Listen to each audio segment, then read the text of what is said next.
Now, from the University of Okoboji, it's Okoboji Broadcast with Jeff Thee. Welcome to Okoboji Broadcast, everybody. History Wednesday here at the Dickinson County Museum. Mary Dreier's here with me again. I'm back. And you're back, and I'm so glad. It's like all is right with the world. Oh, and you can tell I have a little sunshine. Yeah, I tried to talk him into, paying for spray tanning for me, but it didn't work. We didn't have enough time. If we'd had a little time, we'd have run off down a quick spray tan. And my biggest problem today, I went to the dentist earlier and I had Novocaine, and I said, I'll get there when I get there. And after the Novocaine, because I was afraid I would sound like this. Little Elma fun. But today we're talking about, what? Museums are great for going and exploring things and learning things, but sometimes we forget, if you want to do research, either on the area, your family background, all these things, Mary, you have got wonderful facilities and information here at the museum. We do, Jeff, and I think it's a well-kept secret around here, but if you're interested in local area history, or you're working on family stories or genealogy type stuff, we are the place to come, because we've got the goods. Yeah. And we've got good goods. You've got good goods? There's no better goods to have than the good goods, is there? One time, oh gosh, it's been months ago when we did this, I talked about the lens that I see history through. Right. And it's my family, who were early pioneers here and lived here forever. And I found out so much about them using the materials here. Let me show you something. This I found just a couple years ago, and it was like one of the best days in my life. This is out of the Okoboji Protective Association journals. Now, I'm not quite sure how long these were published. Our earliest one, I believe, is 1907. Okay. And they go at least into the 30s. And we have an almost complete collection of these. Wow. And what's included in these are articles that have been written specifically about the area, like from the Lakeside Lab people, or just how different things came to be, like the Floaty Mansion, how did that come to be? Right. Really fabulous historical information. What I also enjoy about them are the social columns, because it's, who built a dock, and who's coming up when, and who had visitors. You can learn so much from that. A little bit of even the social page. Oh yeah, and the ads. There are ads in here. Oh, there's ads in there as well. Yeah, these are just fabulous. The deal about these, though, has been that it's been hard to find articles and stuff because they've not been indexed. Right. We have a stellar volunteer, Frank Christensen, whose task is to index these. And he's just having so much fun doing this, and he's finding lots of cool articles.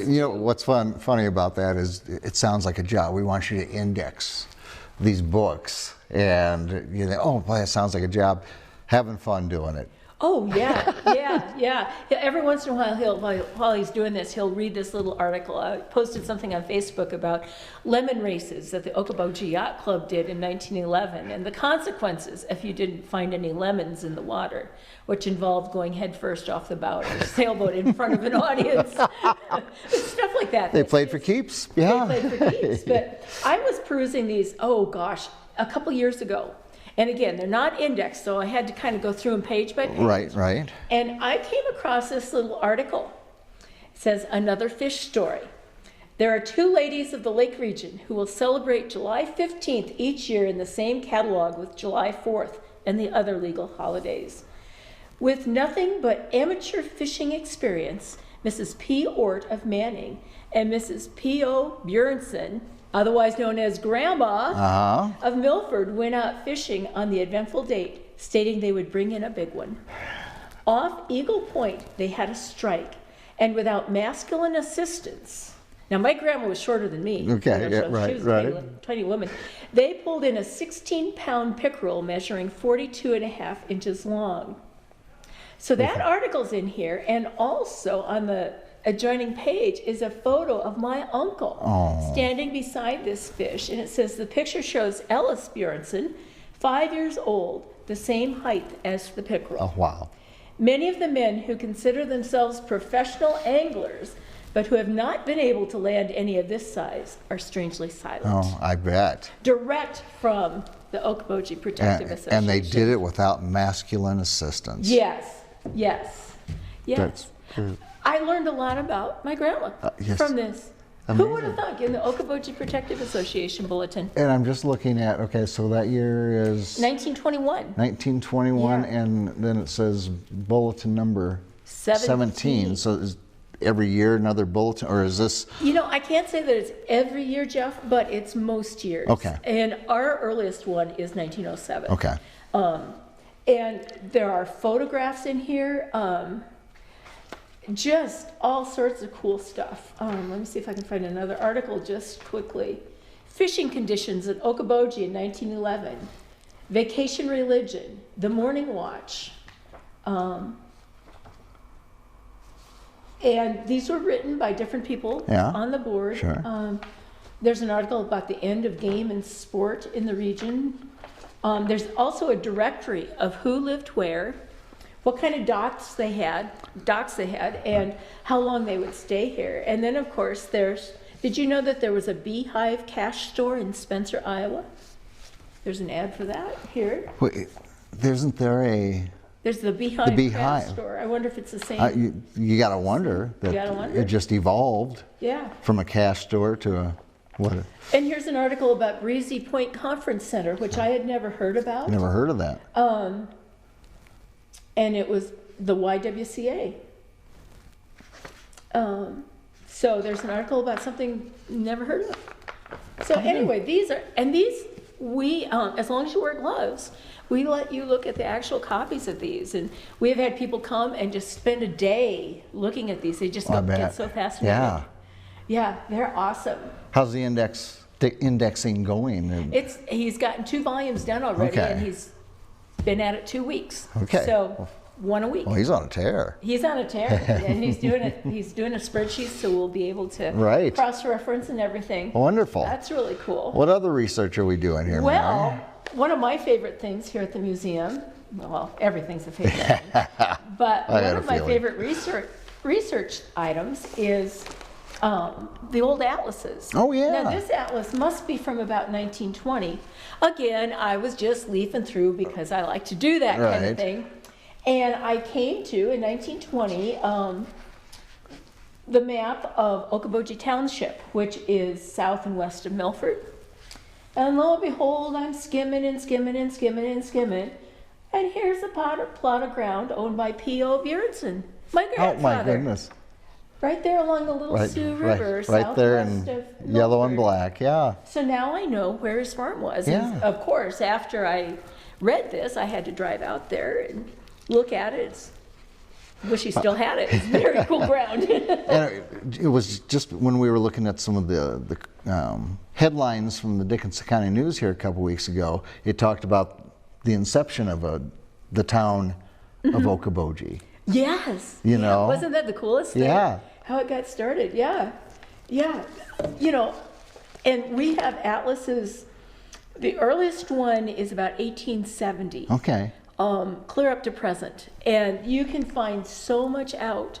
If it helps if you know the township that your family lived in. But you can find their exact land. You can go out, drive by it, scoop up some dirt. Yeah, make it real. Make it real. Yeah. Make it real. And I didn't know they did atlases of individual counties. I didn't know that. Oh, yeah. Oh, yeah. Now I do. See? Yeah, you do. Now I learned something. So probably around May City, you could find land from your family. I would love to. That'd be cool. Yeah. Another thing we have bulletins from the 4-H clubs from the 30s and 40s mostly. Okay. And they're filled with what the kids in 4-H were doing, what their projects were, photos of them doing their things.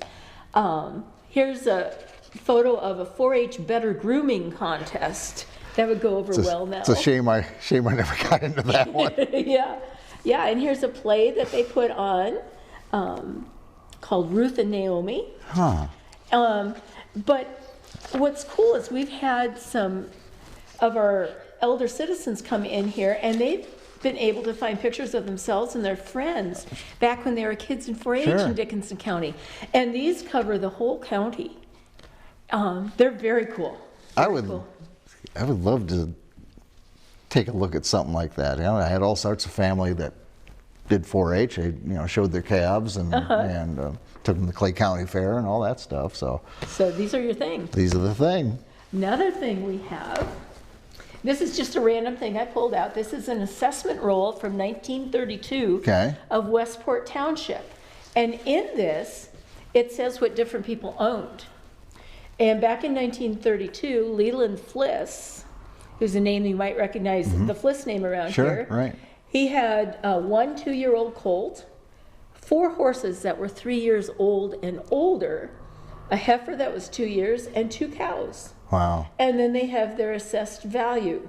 And there's all sorts of other things on here. But if you know that your ancestor was a farmer, you could, and you knew the township, you could come to these rolls and you could see some of what they had. What they had on hand there, Yeah. As far as livestock and... Yeah, just pretty much everything. It's just another way to be in relationship with your ancestor.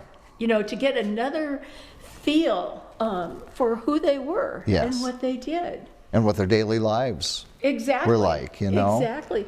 We also have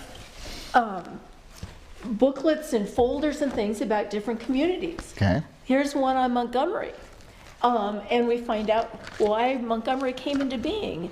And it's because there was a railroad line already going through Sure. Montgomery. Yep. But the farmers had to take their grain to Lake Park or, what was the other town? Superior? Superior, maybe? Maybe Superior. And it was a long distance. And so they talked a guy into building a grain elevator, and that's why Montgomery came to be. So we have a whole notebook filled with historical Montgomery things. And it's right next door, and I know very little. I know. About I know, Montgomery. I know. But by reading this, you can find I out all. find something out, that's for sure. Jeff, can you hand me that photo album there? I can, and I will. Thank you. There you are. We also have a huge collection of vintage photos from the area that you're welcome to take a look at. Again, wearing gloves. Yes. These all happen to be L.F. Williams photos. He was kind of the main guy, photographer, back in the early 1900s. Okay. And late 1890s also. If you have seen really cool photos of the area, they're probably done by him. Okay. But here we can see photos of the Buffalo Run Bridge up on the northwest side of Big Spirit Lake. Okay, right. You know where that is, Jeff? Roughly. I mean, I've heard of it. It's towards the north before you get to Crandall's Beach. Yeah, okay. And you go. There's a bridge there now, or a culvert underneath it, and there's Right. a little parking lot. Oh, yes. Yes, that's where the Buffalo okay. Run Bridge was. And here's a photo of Sunken Lake. Oh. There cannot be too many photos of Sunken Lake. Can't be. That's back on the way to the Marble Lake Trails. Yes. Is where that is. But we have lots of photo albums from the area. Yeah. That are just And awesome cover to look a at. wide array A wide array from the whole county. of scenic things, daily life. Puppies, Puppies. kids, you got it all. Sailboats, whatever. Wow. Could you hand me one of the other books too? Sure. How about a hotel registry? Yes. I'm guessing that you lay awake at night wondering who stayed at Crandall's Lodge in 1928. You have no idea how many nights that I have Well, had to take some Salmonex because this was just... well, here we have an actual hotel register from Crandall's Lodge in 1928. Oh. And this could be useful if you knew that your family came to Spirit Lake to vacation or whatever. You could find their actual signatures here and when they were here. And those signatures are fresh. Are they? I mean, they look like they They're just cool. signed them. Yeah, they are just awesome. Just awesome. From Crandall Lodge, Yeah. 1928. Wonder how many of those are under assumed names. Now, come on, Jeff. Another book, please. Little soap opera. How about this photo book over here? Is That this sounds okay? good. Okay. And we have a lot of school records. We're always looking for more, but we do have a lot of school records. For instance, this notebook is all about the North Superior School District, Right. which was kind of south, let me think about this, south of Little Swan Lake Winery, in that area Right. Okay. anyway. Yep. northwest of Superior. And there are pictures here of when the school building was torn down. Oh.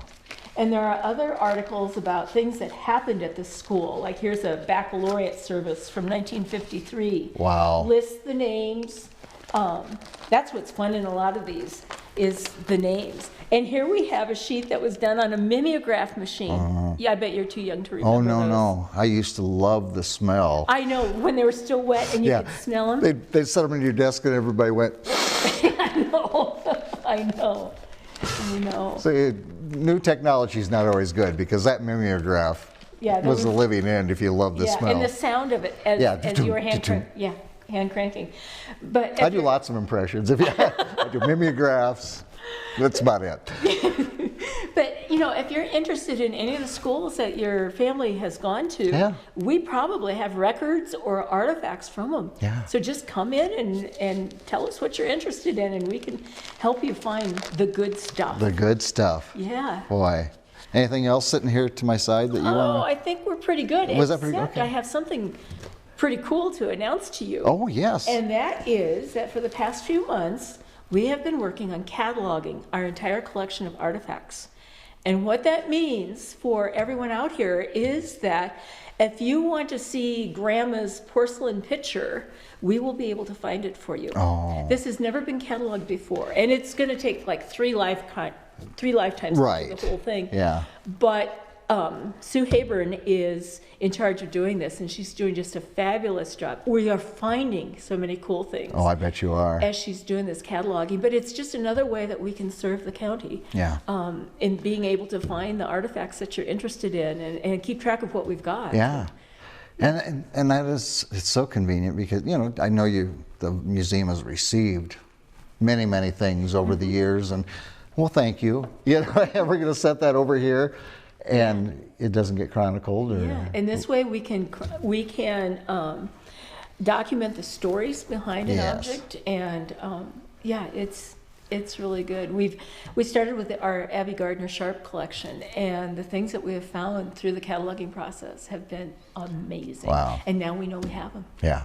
It's very cool. Yeah. So I guess what I'm asking of everybody is come find out what we've got that can help you find out more about life here in Dickinson County and also about your particular family. Yeah, and it won't be long. You'll be back on, I know it probably seems like 100 years away, but we're getting to warmer weather again, and you'll get back to more hours a week. Right now it's Wednesdays. Right now we're open Wednesdays 10 to 3. Right. And we do have our Wednesday conversation groups Wednesdays at 10 o'clock. And that gets bigger and bigger every week, it seems like, does. Mary. I mean, last week you were talking about you had like 62 people in here. Oh, wait, you're talking about our History Lives series. Oh, okay. Our once-a-month nighttime. Oh, yes. Our nighttime speaker series. Yeah. Yeah, we had over 50 people in this space. Yeah. Last week it was fabulous. But on Wednesday mornings we have, it usually ranges from 10 to 18 or so people here just telling stories about the area. And we never know what we're going to talk about. Yeah. Doesn't matter. Doesn't matter at all. Doesn't matter, no. Well, the fun of doing research, and it's all available right here at the Dickinson County Museum, and come in and take some time to do it and find stuff about your family or your family's school or your family's farm and on and on and on, or something they held and owned. So exactly. Yeah. Yeah. All right, my friend. Well, thank you so much for teaching me a few things and let me do my mimeograph impersonation. I'm so glad, Jeff. I don't have a lot of talents, but anyway, hey, we added to your Elvis impersonation. A lot less shaking in this one. All right, well, we want to thank Mary Dreier, again, director here at the Dickinson County Museum, for joining us here today, and make time to come in here to the Dickinson County Museum where history comes alive. We thank you for watching us right here on Okoboji Broadcast.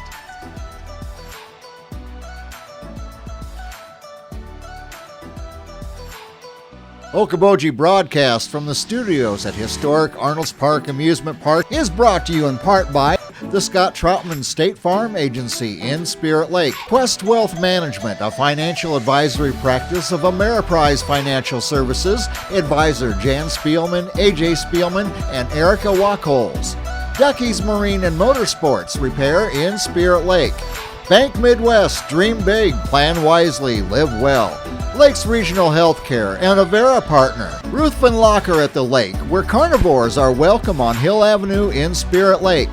Beck Engineering in Spirit Lake. Be Radiant Laser Skin Studio in the Okuboji Plaza in Okoboji.